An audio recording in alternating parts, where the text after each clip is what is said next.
Bom, nesse caso do ex-presidente Jair Bolsonaro, tem também um pedido do procurador, subprocurador-geral da República, junto ao Tribunal de Contas da União, Lucas Rocha Furtado, para que Bolsonaro devolva todos os presentes que ele recebeu no período em que ocupou a presidência da República. O Lucas Rocha Furtado, ele cita o entendimento do TCU de que os itens que foram recebidos pelo mandatário devem ser do acervo da União, com exceção de bens excepcionalíssimos, como, por exemplo, uma camiseta, né, ou alguma coisa de comer. Fora isso, tudo ser patrimônio da União.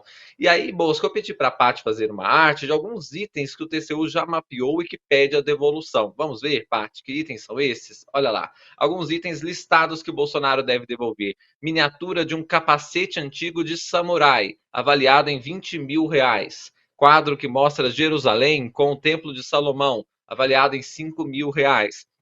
Vaso confeccionado em prata, 925.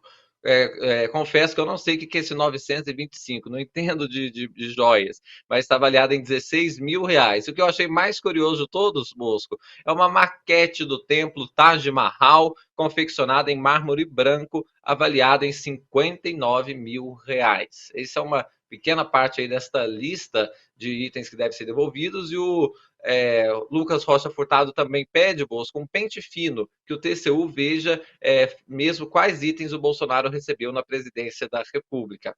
Queria o seu comentário para dizer que muitos dos itens não se tem clareza que ele recebeu, né, Bosco? Um exemplo é o Patek Philippe, que ninguém sabia daquele relógio até vir à tona essas últimas novidades aí, né?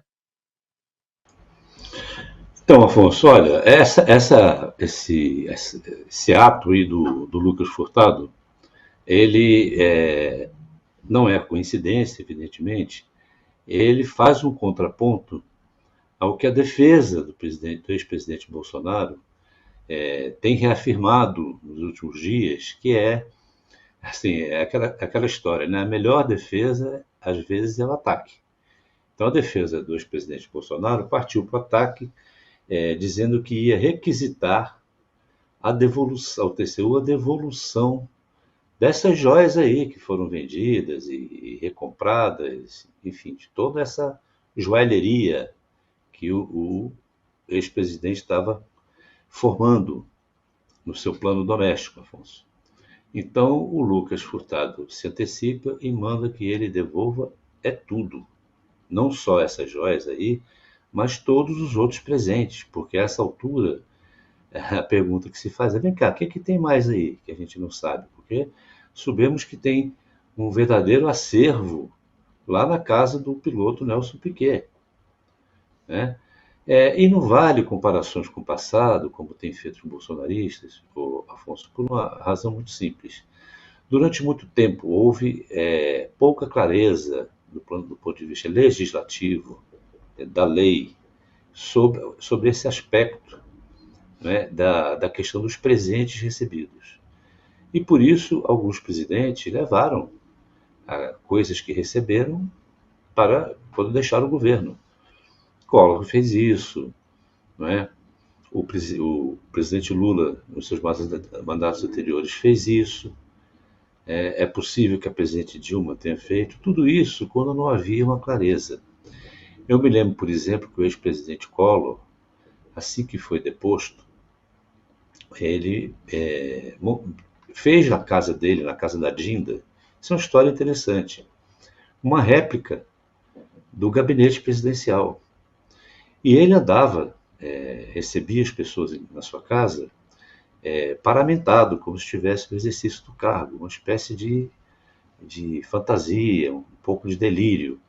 E como ele tinha direito, como todo ex-presidente tem, aos ajudantes de ordens, aquela estrutura de segurança em torno dele e tal, esses ajudantes de ordens estavam lá como se estivessem trabalhando no palácio, uniformizados, tudo ali. E uma ocasião eu fui fazer uma entrevista com ele, já deposto. E me deparei com esse cenário.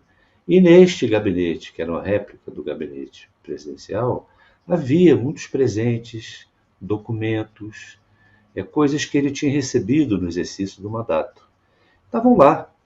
Né? Ele levou como uma coisa que ele queria ter ali, no seu acervo pessoal.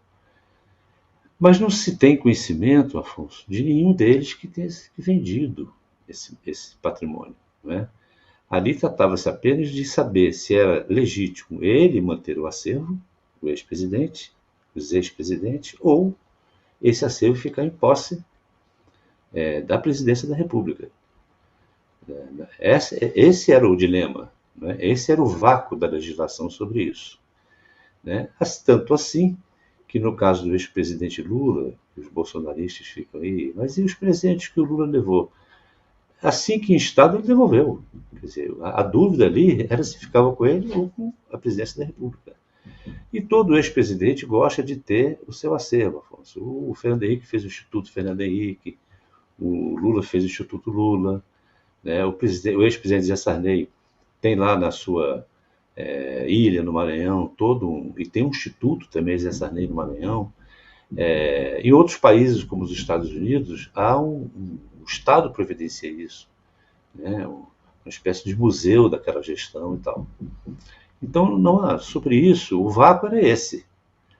Agora, o Bolsonaro instaurou um outro, quer dizer, depois de um entendimento divulgado pelo Tribunal de Contas da União para dirimir essas dúvidas, o que é que pode ser levado, o que é que não pode ser levado, né? Descobre-se que ele não só levou coisas que estavam fora desse entendimento do TCU, como vendeu-as, foi fazer dinheiro com isso.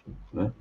Então, assim, não se trata mais de discutir com quem fica o patrimônio, se trata aqui, no caso, de um ex-presidente cujo staff, né, vendeu patrimônio.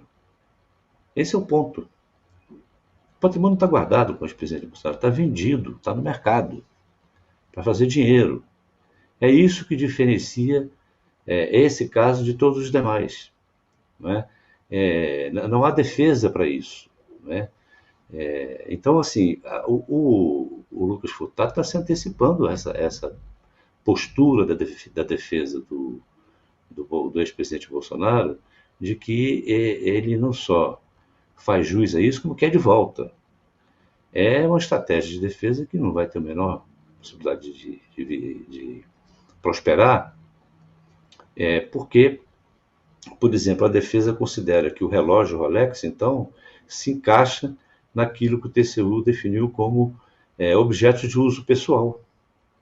A joia também é de uso pessoal, que fica na pessoa. As joias ficam penduradas no pescoço, o relógio fica no pulso, então eles querem, por esse critério, dizer que são de uso pessoal. Mas há também a questão estabelecida no entendimento do Tribunal de Contas da União, lá por volta de 2016, Afonso, de que há a questão do valor. Né?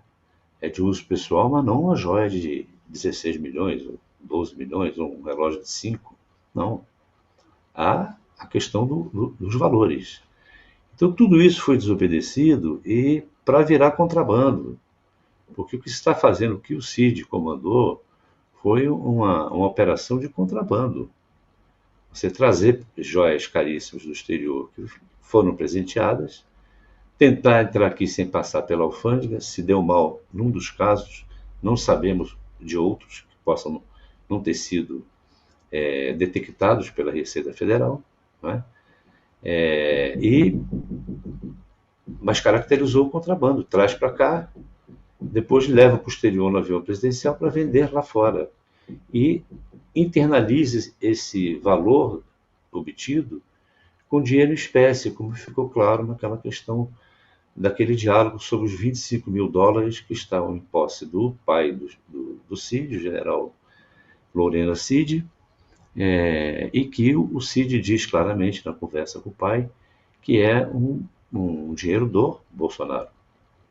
E discute com outras pessoas aqui, não me lembro os interlocutores, tantos são os áudios e provas, que eu não lembro especificamente nesse caso quem eram os interlocutores, mas conversa com eles sobre a conveniência de trazer esse dinheiro cash, para não passar em banco, né? E até admitindo a possibilidade do seu pai, o general Lorena Cid, entregar pessoalmente ao Bolsonaro a partir o pretexto de uma visita pessoal. Então, olha, isso aí não é uma coisa mais para se discutir se aconteceu, se não aconteceu, isso está provado, né? Agora, o presidente continua dizendo que não tem nada a ver com isso. E é nesse ponto que se tem aquilo que se chama, e eu vou utilizar essa expressão porque a Polícia Federal já considerou as pessoas envolvidas nisso como uma organização criminosa. Então, traduzindo para o nosso português coloquial, né, é uma quadrilha. E agora é o momento em que a quadrilha se desentende. A quadrilha está rachada, cada um para o seu lado, a lei de Muricy que eu mencionei aqui, né? E o CID, por esse diálogo que a Juliana Dalpio obteve, né, a partir desse artigo do Noblar, que coisa interessante como a mídia está operando melhor do que a CPMI, viu, Afonso? Então, a partir desse diálogo, fica claro que o CID acredita nisso. E isso é um indicativo muito claro de que ele está cuidando da sua própria defesa e não está preocupado em poupar ninguém. Salvo engano, vem aí um depoimento do CID, ao qual agora a defesa do Bolsonaro quer acesso. Diz que tem direito ao acesso ao depoimento do CID. Eu acho isso uma coisa, um outro delírio, porque a PF colheu os depoimentos de forma simultânea para explorar possíveis e até prováveis contradições.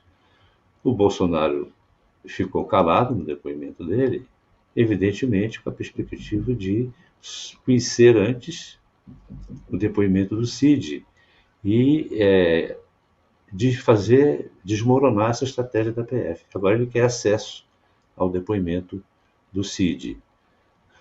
Vamos ver como fica isso, mas a coisa está apertando, né, Afonso, pro lado dele. Sem dúvida, Bosco.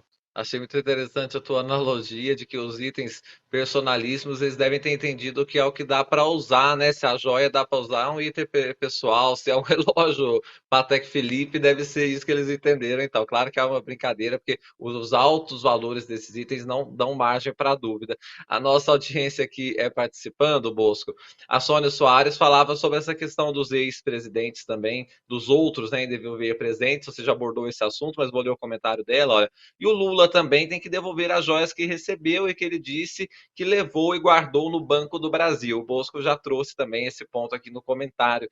O pessoal também me ajudando, Bosco, que eu falei que eu não sei o que é a prata 925, né? Não entendo de joia, mas a nossa audiência aqui é sabida, olha. O Renato Geyer Nigri falou assim: prata 925 é a mais pura, de melhor qualidade. E o Ale Almeida, prata com 92,5% de pureza, Afonso. Muito obrigado, viu, gente? Agora estou aprendendo um pouquinho mais de joia. Tá tendo tantos escândalos envolvendo joias que a gente está ficando quase especialista, né, Bosco? Quem diria que a gente saberia de Chopin, Patek Philippe, agora prata 925, nós vamos aprendendo aqui aos poucos.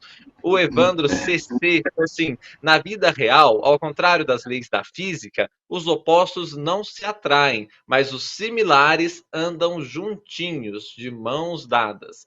E o Luiz Carlos Gomes da Silva também está aqui cheio de ditos populares, viu, Bo? Você falou da lei de Muricy, o Luiz Carlos fala: quem farelo come aos porcos se misturam. E o Edgar Takakura, membro há 2 anos, no meu ponto de vista, todos os presentes recebidos pelo presidente durante o mandato pertencem ao Estado.